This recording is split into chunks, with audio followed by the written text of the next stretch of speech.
Well, not exactly a story, but an anecdote. Now, some of you may have heard, if you went to Bialik, you certainly would have heard of a man called, I forgot his actual name, Osher Tzvi Hirsch Ginsburg. Rings a bell? Okay. So this fellow was born in Skver. When was he born in Skver? We're talking 1856. He later became famous as the Achad Ha'am. That's his pen name, was a journalist.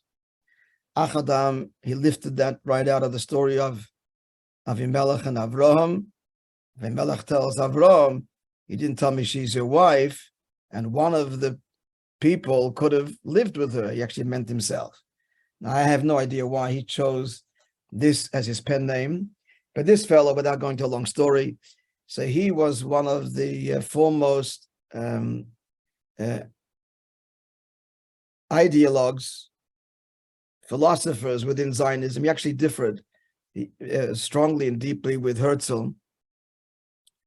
Herzl wanted a state for Jews, and he wanted a Jewish state. So his upbringing, his father was a Skver Chassid, it seems, he was definitely Orthodox, a picture with Bod and Payas. But at a very young age, he was attracted to the Askola, etc., and his father moved.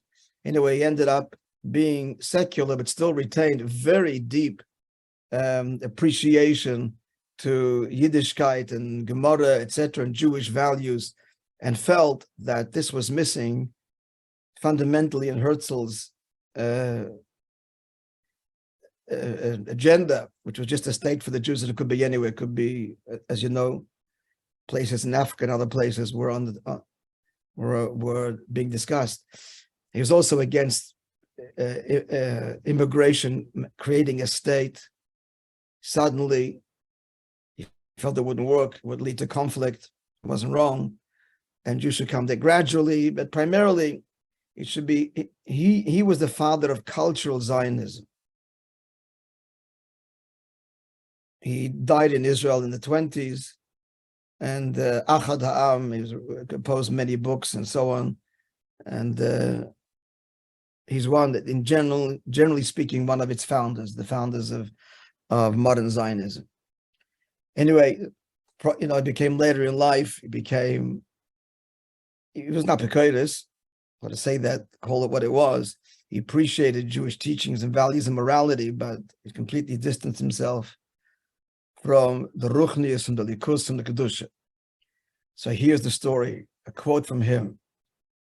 So there was, as you know, the Russian government frequently called meetings of all the rabbis and Jewish leaders, and he was present at one of these meetings in Russia, in St. Petersburg. And he commented later about the great Yisrael, the Gedolei Yisrael of the day were present. And he commented later, and he said the Chafetz Chaim, he doesn't know anything about the world. He lives, he's completely detached and doesn't know the expression "betiv ha'olam," the way the world works. And he's saying this mockingly, not as praise. Another Gon, they don't say this was, he says, him, it's an expression. He couldn't identify a coin, a currency, what value it was. The whole world of academia, books and Torah. That's what he said about this other Gadol. And then he said, it's a famous quote. He said that Rebbe Rashab, who was also invited to these meetings, of course, in St. Petersburg, the Rebbe Rashab, he knows the world very well. And he intentionally rebels against it. It's a very deep insight. Versteht die Welt sehr gut. He knows the world very well. And he intentionally rebels. That's Dira B'Tachtonim. Dira B'Tachtonim is we engage the world and we understand it and we rebel. What do we rebel?